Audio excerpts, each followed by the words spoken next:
Namaste, and welcome back to the Peace Practice. I'm Adrienne, a life coach based in British Columbia, Canada. This podcast is about creating peace through intentional action.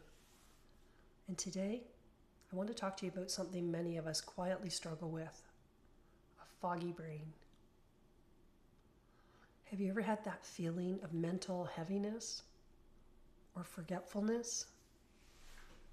Maybe difficulty focusing or not quite feeling yourself. Well, if any of these feelings resonate with you, know you're not alone. Let's begin. Foggy brain isn't just about memory. It shows up in many ways. You may have trouble concentrating. You may feel emotionally overwhelmed. You may find yourself forgetting simple things. Or you may feel mental fatigue or irritability. And often it affects our peace before we realize that it's happening. Over time, I've learned that foggy brain often has multiple contributors, not just one. One of the common causes is emotional turmoil.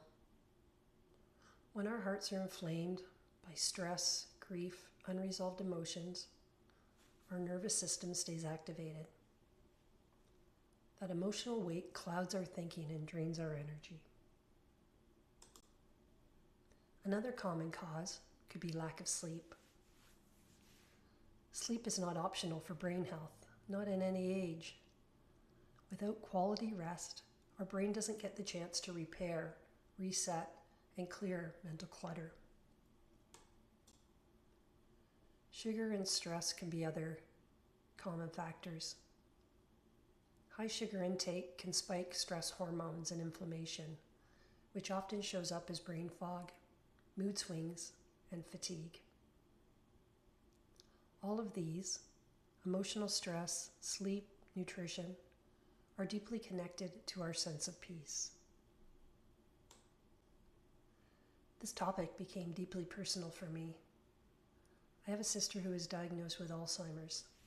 It was a devastating diagnosis for her, of course, and for all of us who adored her. My sister is one of those people who everybody loves. She lights up a room when she enters it with her humor, her warmth, her contagious laugh. She's always giving, always ready to help others. A truly beautiful soul. When she was diagnosed, I felt helpless.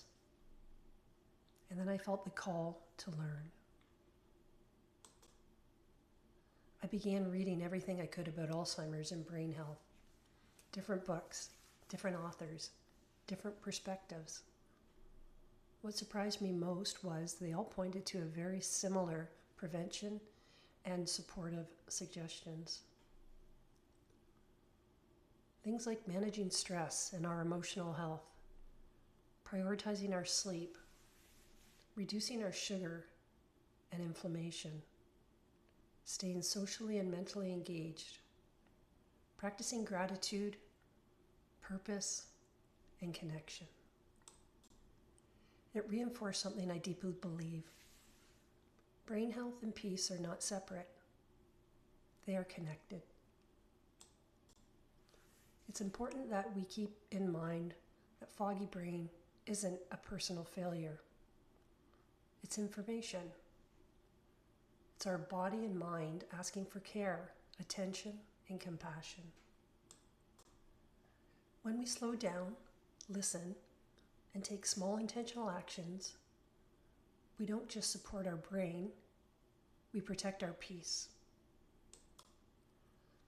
I'd like to leave you with this reflection question before we sign off today. What might your foggy brain be asking for right now? More rest, nourishment, emotional release, or perhaps more kindness towards yourself? Before I sign off, I want to share with you that what I'm offering here is based on personal experience, learning, and reflection. It's intended for education and awareness, not as medical advice. If you have concerns about your health or cognitive changes, I always encourage you to speak with a qualified healthcare professional.